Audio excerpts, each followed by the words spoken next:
Welcome to RP Today's English. Uses of present perfect tense. Present perfect tense is used to mention a completed action, but the action completed time is not known or not mentioned.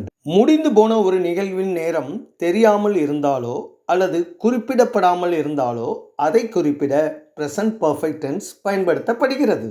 I have met her.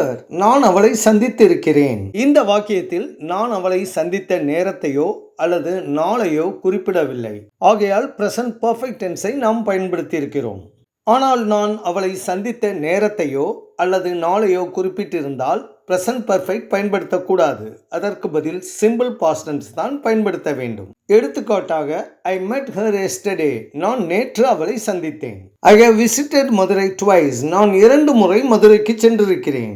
She has paid ₹2000. அவள் 2000 ரூபாய் செலுத்தியிருக்கிறாள். உங்களுடன் RP. Thanks for watching.